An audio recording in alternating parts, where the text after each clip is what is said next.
Thank you so much, Theodore or Theo dos Santos. And we're really pleased to have you walk us through this excellent work. A couple of papers that recently came out. I'm going to drop them in the chat. A little bit about you, a quick bio. Theo's a PhD candidate in the MacDonald Research Group and part of a joint program between the Alberta Diabetes Institute and the Helmholtz Research School for Diabetes. Originally a microscopy technologist in virology, he studied single-cell calcium dynamics of alpha cells and recently received an Early Career Academy Award at the 60th EASD meeting in Madrid. So congratulations on that.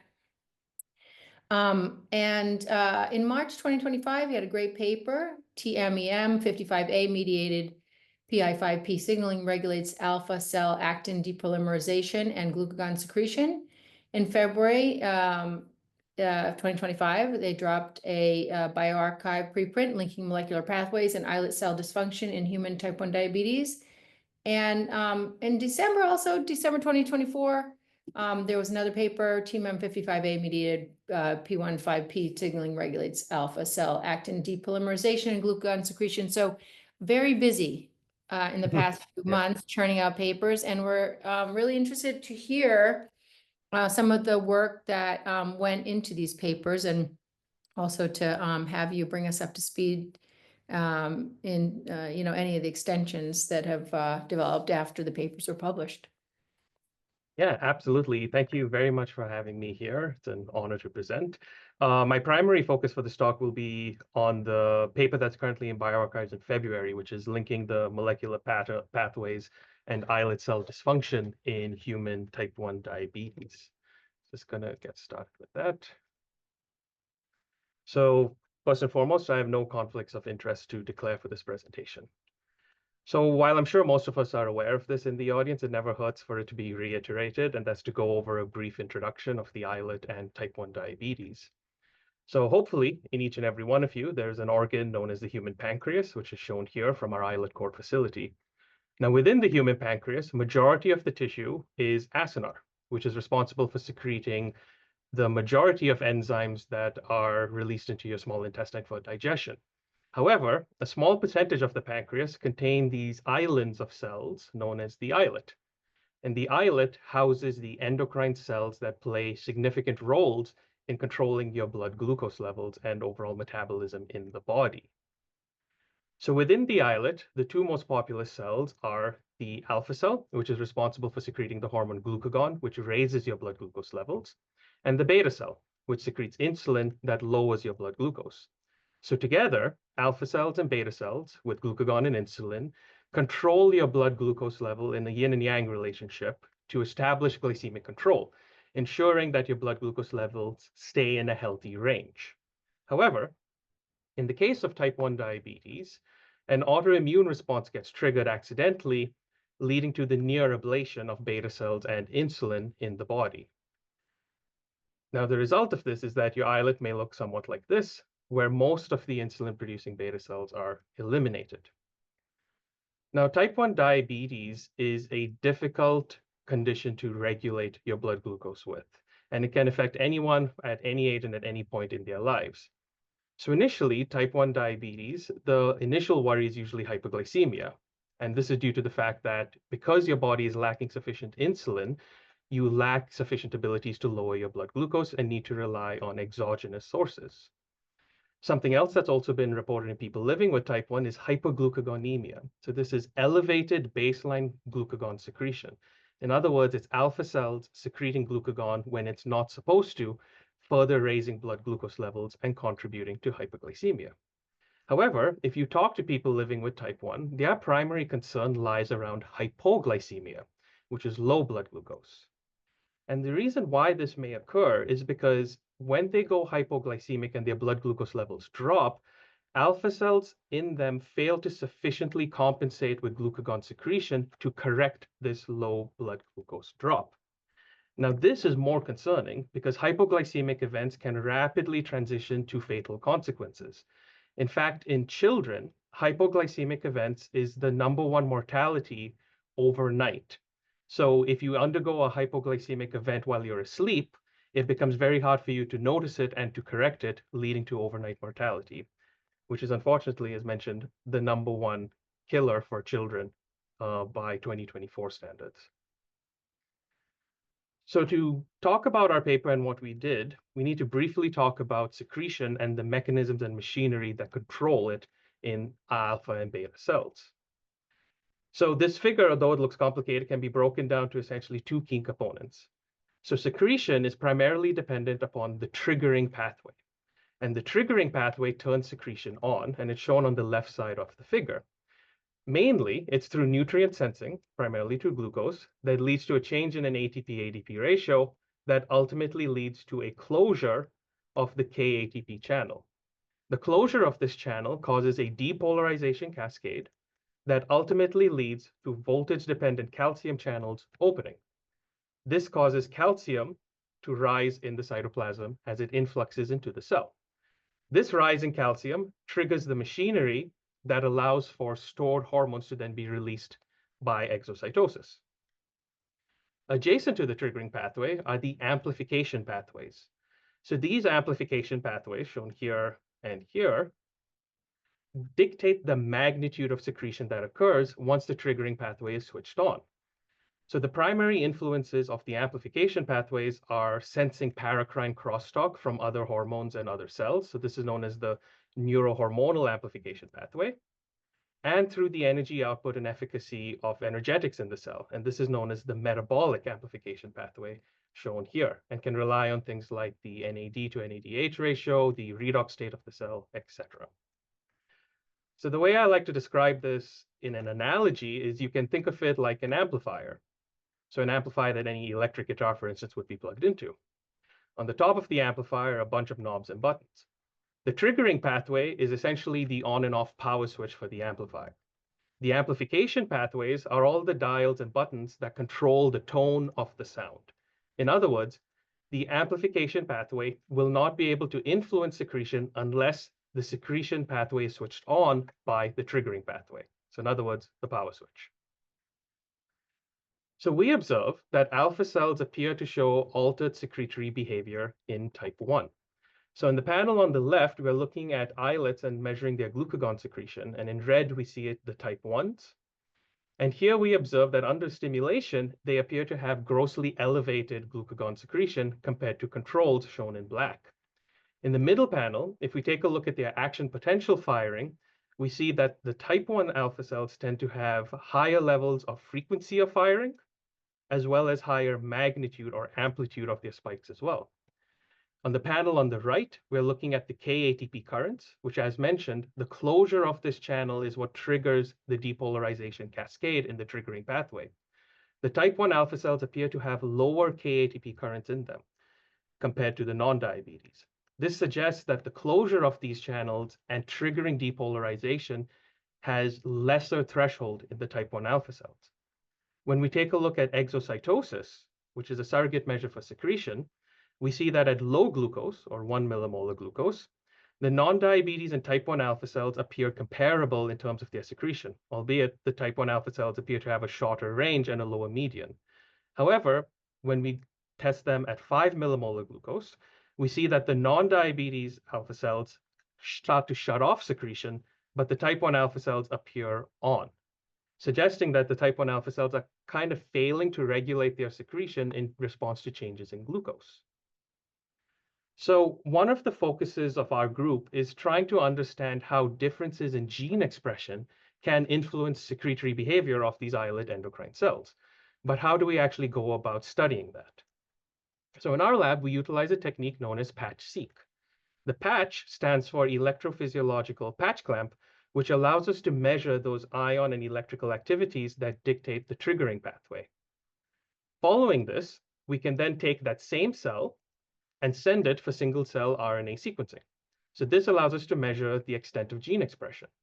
So together, because this is done in the same cell, patch-seq allows us to link how variations in gene expression trend with variations in electrical and secretory behavior.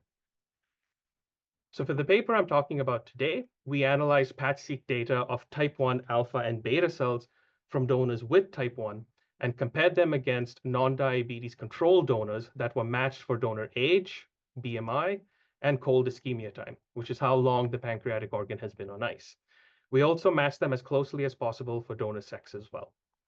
This left us with several hundred alpha cells to take a look at, and albeit small in number, a few beta cells to look at as well from the type 1 donors to compare. So analyzing the PAT-seq data, we'll first take a look at just the sequencing portion of it. So in the type 1 alpha cells, and this was patching that was done at 5 millimolar glucose, we observed that type 1 alpha cells tend to have a higher enrichment and upregulation of MHC class 1 markers and their associated pathways, as shown on the right. This is expected as type 1 is an autoimmune condition. We also observe an enrichment and upregulation for markers of GPCR signaling, such as the free fatty acid receptor 1 and the somatostatin receptor and the GIP receptor for the incretin GIP. And we observe their associated pathways going up as well. Something else we noticed, shown in the orange on the left, is that we observed markers for islet endocrine development and alpha lineage, or FATE transcription factors, being upregulated in the type 1 alpha cells as well. On the right side, I highlighted pathways that are involved, showcasing broad changes in the metabolism of these type 1 alpha cells as well, with upregulations to pyruvate metabolism and the TCA cycle, metabolism of carbohydrates, and even fatty acid metabolism as well. Now, we found these findings to be interesting because, one, they corroborate with previous findings of sequencing that was done in type 1 alpha cells by other groups. And some of these findings also overlap with previous work we had done studying alpha cell dysfunction in type 2 diabetes. So it suggests that there is some overlap in the alpha cell dysfunction, and we could possibly be on the right track to studying it further. To analyze our differential expression data further, we collaborated with Dr. Kyle Galton's group at UC San Diego, and this work was done by Hannah Mummy there, where she compared our DEA analysis, or the differential expression analysis, to genome-wide association studies for type 1. And we observed that transcripts that were differentially expressed in the type 1 alpha cells do show enrichment for type 1 risk alleles, suggesting that even though these GWAS analyses have been primarily analyzed and looked at from the perspective of beta cells and immune cells, we can see manifestations and evidence of this work showing in the alpha cells as well and their dysfunction. With regards to the beta cells, because of their few number, as expected in type 1, you're not going to get a lot of beta cells there. The significances of the findings may have been lower, but there were still some things of interest. For instance, antigen presentation of class 1 MHC was up, as expected, but we also observed an upregulation for glucose metabolism and a downregulation for glycogen synthesis and mitochondrial-related metabolism and energetics. And this was essentially corroborated by key markers shown here for the mitochondria being down, and here in purple for glucose metabolism being up. This potentially suggests that beta cells or surviving beta cells in type 1 may have a preferential shift to glucose metabolism that's focused on cytoplasmic ATP generation and less on the mitochondria, although more evidence would be needed for this in further studies. So that was just the sequencing data. We can now take a look at the electrophysiology that we generated from the PAT-seq data. So as mentioned, this was all done at 5 millimolar glucose, or euglycemia, and we observed that type 1 alpha and beta cells show hyperexcitable profiles. So this is characterized by the increases in exocytotic values shown here, and an increase in the inward calcium and sodium currents. Now, because these are inward currents, they are measured as a negative value. So a greater negative value means an increase in the inward current. Something that was of interest to us going forward was we did have additional data from the alpha cells where the PAT-seq was done at 1 and 10 millimolar glucose, so low and high glucose. In non-diabetes alpha cells, we observed that going from 1 to 10, a decrease in total exocytosis as expected, which is corroborated with a decrease in the inward current for calcium. However, for the type 1 alpha cells, we observe no changes going from 1 millimolar glucose to 10, and we observe no changes in the calcium entry either, again suggesting that even under PAT-seq conditions, type 1 alpha cells are failing to mediate their electrical behavior in response to changes in glucose concentration. So to take our analysis of the patching data further, I trained a machine learning classifier to integrate the electrophysiology together, and this was supplemented by additional data from Austin in our lab, to essentially give us a single metric that represents canonical electrical identity. And we call this an alpha score or the beta score. So shown here are just some of the QC metrics showcasing that by just analyzing the electrical data, this classifier actually does a pretty good job at identifying whether a cell is alpha or beta correctly. And the panel here on the right is showcasing that it actually is using a broad spread of the electrical parameters and isn't solely relying disproportionately on one or two of them. So if we apply this machine learning classifier to score our study cohort for the PAT-seq data for the type 1 project, as expected, we observe that the non-diabetes beta cells appear to have a very high beta score, suggestive of canonical behavior, but the surviving type 1 beta cells show a significant drop in score, indicating that overall their electrical identity is likely being altered. If we take a look at the alpha cells, for which we had 3 different glucose conditions, we observe that in non-diabetes, they appear to be consistently high, as expected. But in the type 1, irrespective of glucose concentration, they all show significant decreases in the scoring, suggestive of overall loss of electrical behavior and identity. So these analyses I've shown you so far were just looking at the sequencing and the electrical data separately. The fun part starts when we now start correlating transcript expression with the electrophysiology to identify how changes in transcript may potentially influence changes in electrical behavior. So some of the outputs we have for this are, for instance, graphs that look like this. So here we're analyzing the type 1 alpha cells, again, under 5 millimolar glucose conditions, and looking at total exocytosis and the transcripts that correlate or anti-correlate with it. So type 1 alpha cells that tend to have higher levels of exocytosis also have the higher expression of markers such as GC, LOXL4, and the GIP receptor, which have been well studied in the context of alpha cells. They also have the higher expression of IFI6, which is interferon-inducible element 6, suggesting that immune signaling may potentially be influencing secretion in these alpha cells in type 1. If we look at the anticorrelates, type 1 alpha cells that tend to have lower exocytosis have the higher expression of things like secretogranins, PAM, and chromogranins. They also have the higher expression of PDK4, which is a kinase that inhibits pyruvate dehydrogenase, preventing pyruvate shuttling into the mitochondria.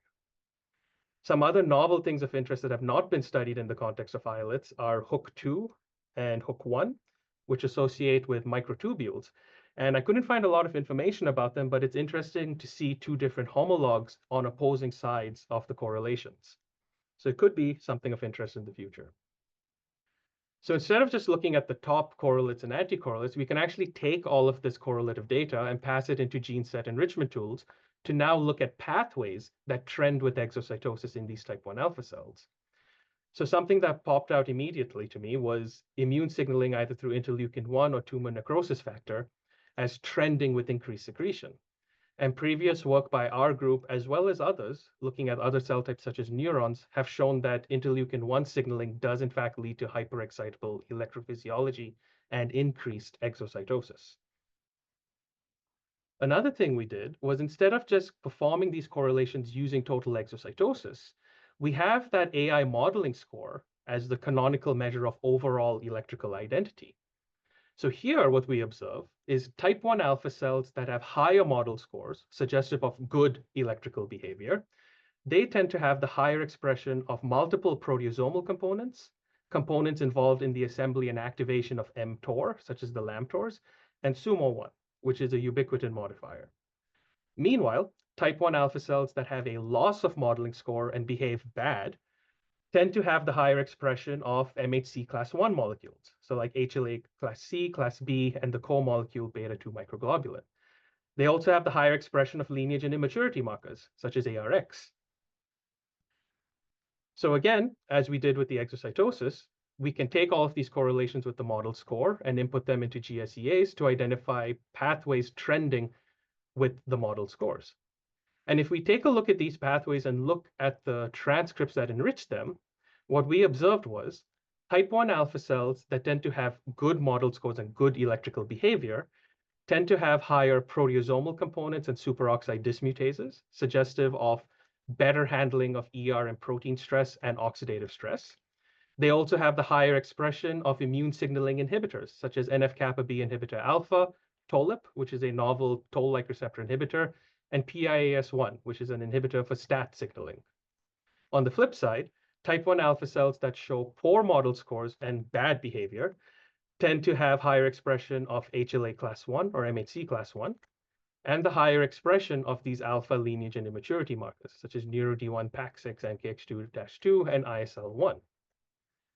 So again, when we talked to Dr. Kyle Galton's group, and again, this was work done by Hannah Mummy, she analyzed this data and identified that the transcripts that trend with worsening alpha scores in the type 1 alpha cells were also, again, enriched for type 1 risk alleles.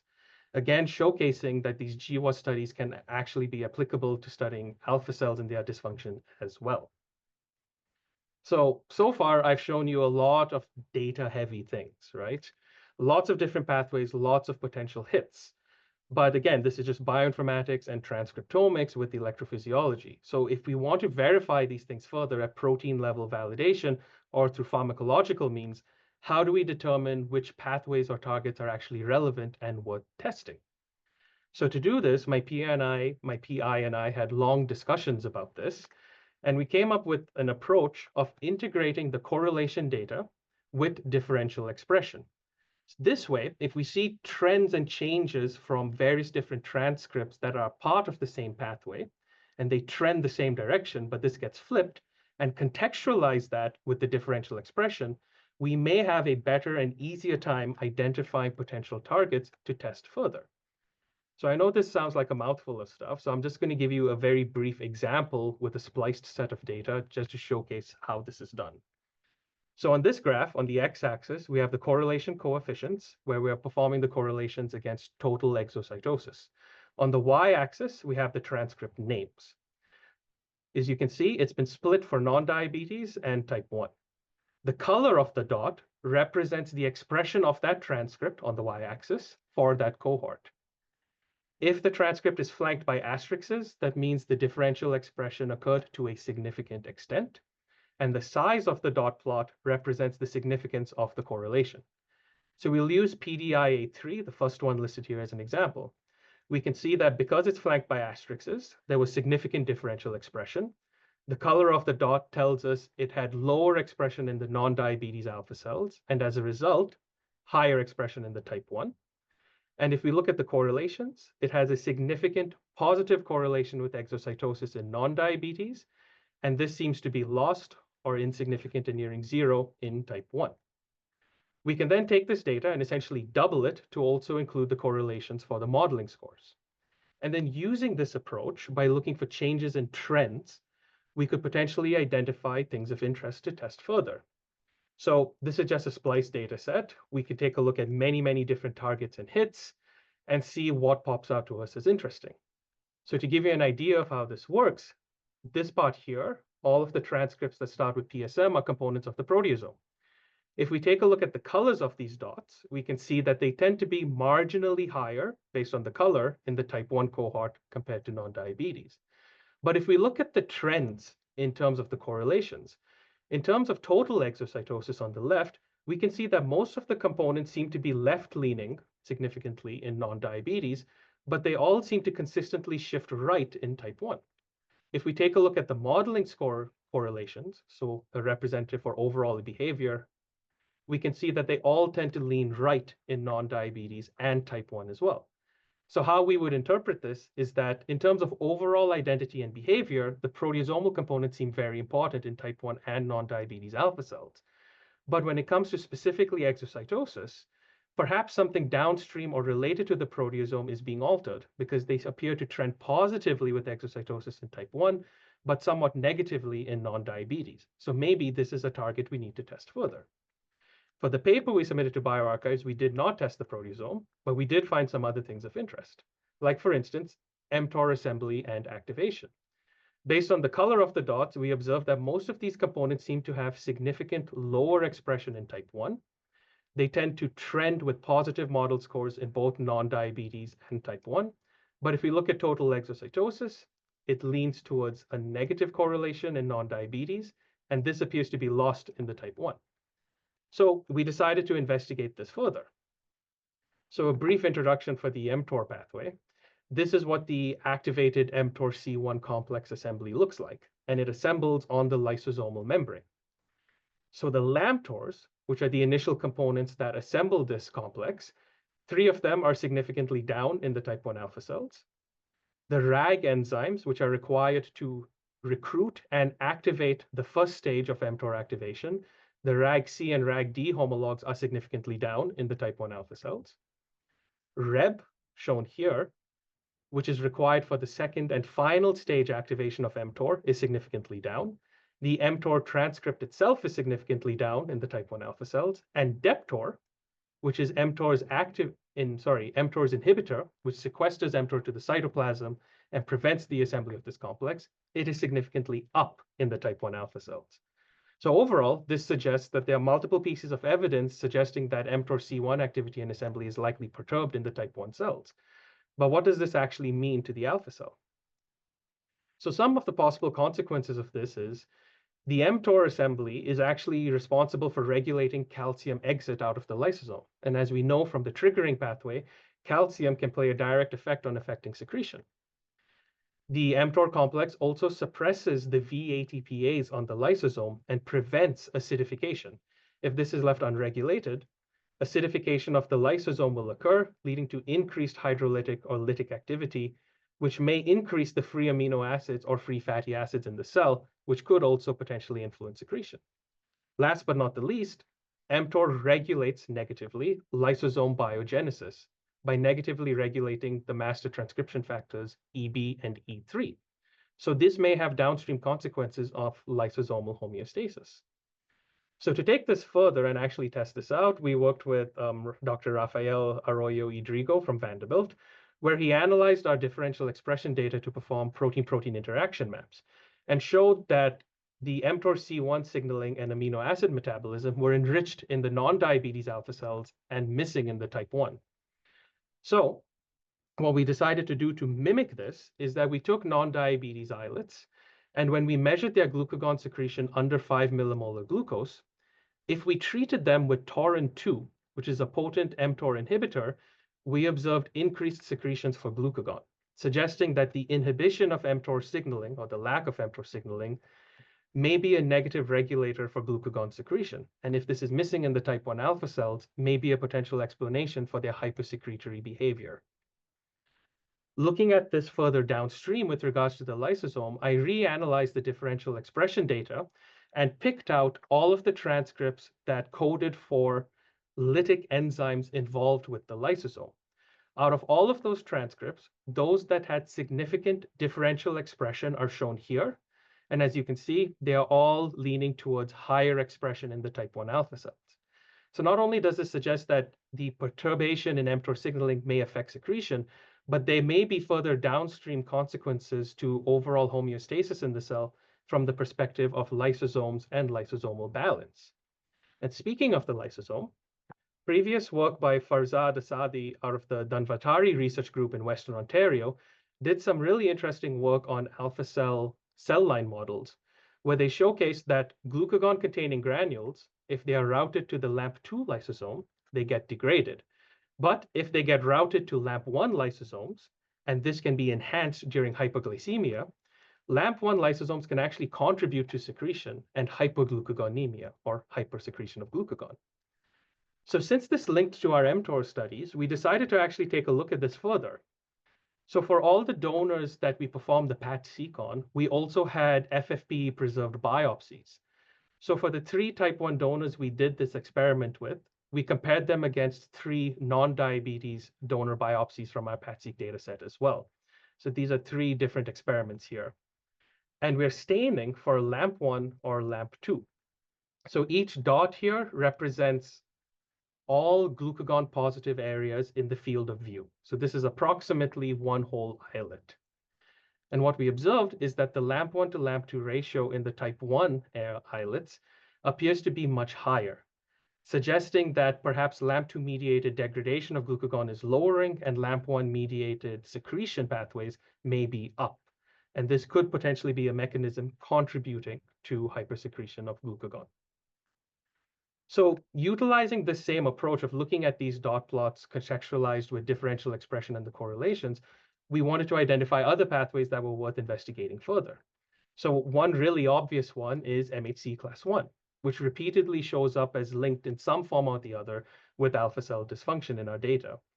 So if we take a look at the correlations, in particular the model scoring, we can see that the expression of HLA class 1 and beta-2 microglobulin tends to shift left in type 1. So in other words, higher expression of these markers correlates with lower model scores. We don't see this to the same extent in non-diabetes, so we thought this could potentially be something of interest. Something else that corroborates this is that MHC upregulation, which as you can see based on the color is clearly higher in the type 1, is driven by NF-kappa B. An inhibitor of NF-kappa B is the NF-kappa B inhibitor alpha. We observed that it is significantly lower in terms of its transcript expression in the type 1 alpha cells. But if you look at the model scoring, it seems to be positively correlated with good behavior in both cases. So this was enough for us to say, well, let's go take a look at MHC staining in these donor biopsies as well. And so when I performed this, we were quite surprised to see that the MHC signals and glucagon signals appeared to be compartmentalized distinctly in the case of the non-diabetes samples. But in the type 1 samples, we observe clear colocalization occurring to quite a great extent, and this is quantified on the right. So this suggests that MHC trafficking and glucagon trafficking are potentially being altered in the type 1 cells and merging together, and this could potentially be affecting how alpha cells secrete glucagon. So the last piece of information I'm going to leave you with was we also wanted to take a look at the lineage transcription factors that are involved in alpha cell identity. So as shown here, you can see that they're all yellow and higher expression in the type 1 alpha cells. They also all tend to be right-shifted in non-diabetes and type 1 for total exocytosis correlations. But in terms of model scoring, we see it go down in non-diabetes, but in the type 1 cells, it kinds to be centered around 0 and kinds to be a bit gray for us. And so this made us question, if these type 1 alpha cells are behaving so poorly in terms of their electrical behavior and are showing inappropriate or loss of identity, if they have these transcription factors being upregulated that are supposed to drive the differentiation and maturation of the alpha cell, well, why isn't that happening? Why are they still misbehaving and showing poor electrical behavior? So we took a look at this by staining for ISL1 and NeuroD1, two of those key transcription factors. And what we observed is if we enhance the image, in non-diabetes, glucagon-positive cells tend to have ISL1 in their nucleus, and quite clearly, you can see NeuroD1 in their nucleus as well. Since these are transcription factors that drive differentiation maturation, one would expect them to show up in the nucleus. But if we take a look at the type 1 biopsies, the glucagon-positive cells appear to be lacking ISL1 and a clear reduction of NeuroD1 in their nuclei. And we can quite clearly see that it's building up in the cytoplasm and being caught there. So this could potentially suggest that NeuroD1 and ISL1, despite their upregulation, may actually be failing to mature or redifferentiate the alpha cells because they're failing to access the nucleus and upregulate or regulate in general the genes that they are supposed to. So something I took a look at was in this data, if we look at the non-diabetes or the type 1 alpha cells, cells that tend to have higher amounts of ISL1 in their nucleus tend to also have higher NeuroD1. And this occurs irrespective of diabetes state. The difference is that the type 1 alpha cells, all of this data seems to be shifted more towards 0. So the reason why I bring this up is the failure of ISL1 and NeuroD1 to enter the nucleus may not be specific to ISL1 and NeuroD1 directly. It could potentially be that overall or general nuclear translocation in type 1 alpha cells may potentially be perturbed and altered. So with that, I would like to end by concluding. So in our type 1 alpha cells, we find that they demonstrate hyperexcitable electrophysiology at 5 millimolar glucose or euglycemia. Their electrical behavior does not seem to change with regards to changing glucose concentrations. In other words, they've lost the ability to sense glucose properly. And they possess alterations to several key homeostatic and physiologically relevant pathways that appear to be linked to their dysfunctional behavior. And this includes their maturity state, paracrine signaling, immune signaling, metabolism, and lysosomal homeostasis. So the ones that have been underlined and bolded, these are the ones we have tested either through pharmacological or protein level validation, but there's more work in progress with regards to this as well. So with that, I would like to end by acknowledging that this work was primarily conducted at the University of Alberta, which is situated on Treaty 6 territory. I would like to thank our collaborators and all of the work they did with regards to this project. I would also like to thank the donors and their families, especially because without them, none of this work is possible. And last but not the least, I'd like to thank the MacDonald research team, which are a diverse and very easy team to work with. So, and I'm happy to take any questions. Thank you. Thank you very much, Theo. That was great. Really, really exciting new direction you guys have sort of uncovered. I wanted to ask you a couple questions myself. Yeah, of course. Yeah, so that was really interesting. If we sort of cycle back to your hook 1, hook 2, changes or alterations you saw. And Yes. let's go. Oh, you're going back. Great. Animations make presentations more interesting, but there is the problem of trying to get it. I know. That's okay. This is good review. Yeah. So here. Yeah. So, okay. So hook 2 correlating, hook 1 not correlating. So hook 2 is really interesting. It's involved in the morphogenesis of primary cilium. I think from a paper in 2011, Gaillard from Marseille and all, they found that hook 2 localized at the Golgi and the centrosome, and it's a strategic partition for ciliogenesis. And then sort of along, came October 2024, Michele Solimena came along. He's an excellent cell biologist. And he really identified that the beta cell, cilia, and the cilia and other cells like alpha cells, synapses. He also identified an axociliary synapse and the beta cell cilia interacting with cholinergic islet innervation. So it's kind of interesting, right? When you're talking about the electrical nature of this cell and how you guys are monitoring it. There's been a bunch of work with Jing Hughes at WashU characterizing the cilia and its involvement. And then I think even Matt Marins, who's now moved from Wisconsin to Yale, has kind of remarked on that as they kind of laid out their new way of beta cell functionality, their secretion and its involvement with, the glycolysis pathway. So it's kind of, I'm just sort of circling the drain here. I didn't know if you wanted to sort of add in some thoughts about how hook 1 and hook 2 could be maybe even involved thinking about these other papers. Yeah, I haven't specifically looked at their paper, so it would be really interesting to contextualize this within the framework of their papers. But what usually excites me with this is that I don't really know what hook 1 and hook 2 were when it initially came up in the analysis. So when I found out that they were actually homologs of each other, and you see them, one correlates with exocytosis and the other anti-correlates with exocytosis, it does suggest that despite being homologs, there could be differential functions in terms of what they do for secretion. So like, for instance, something else down here that I didn't mention was SYT4, which is synaptotagmin 4. It seems to be a negative regulator for exocytosis in both neurons and islet cells, I believe. And synaptogamin 7 is a positive one. So you get these adjacently related proteins working on opposite ends of the spectrum from each other. And I think the hook 1 and hook 2 may be doing something similar. And it would certainly be interesting to see how they are actually involved. Because you're right, they are involved with microtubules and the centrosome. And of course, all of these exocytotic vesicles that house the hormones travel along the microtubules to get to where they need to in the cell before fusing. So there could be something of interest here. I'm trying to think of if this was a fever dream or if I actually recall this correctly or not, but I think there was a Norwegian group at EASD who were looking into the hook proteins in the context of islet dysfunction or as markers for disease state. I may actually go back and look into them because it could be more interesting than it actually appears.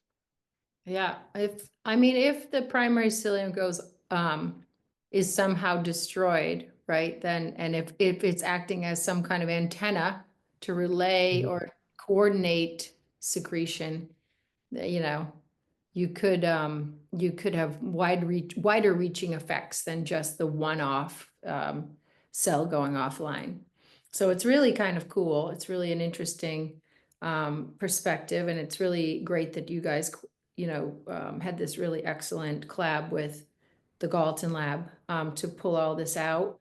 I also wanted to just to sort of like, that was a really granular question, but I mean, if we go big, sort of big picture. So are you thinking in this way that, hey, alpha cells go offline first, create a lot of havoc, hyperglycemia, and then that results in beta cell burnout? Could that be Yeah, no, one way to think I see about what you're it? saying. It's again, it comes down to the chicken and the egg scenario, right? Which one happens first? And we haven't even talked about the delta cell, which also shows dysfunction as well. Mm-hmm. So I think if we wanted to try and figure out what is causing all of this havoc to begin with, it's likely the immune signaling aspect first. And because the alpha cells and beta cells and probably the delta cells are responding to it, their dysfunction, I think, is occurring synergistically. So they're spiraling together. The endpoint eventually is that the beta cells wind up getting eliminated. And I think there's work by, I think the Kravitz group, showing that alpha cells are the ones that seem to preferentially recruit the immune cells and that eventually lead to the killing of the beta cells nearby. So once the beta cells are eventually gone, you just have the alpha cells and the delta cells now missing beta cell tone and those paracrine and juxtacrine interactions, but there's still residual immune and cytokine signaling occurring as well.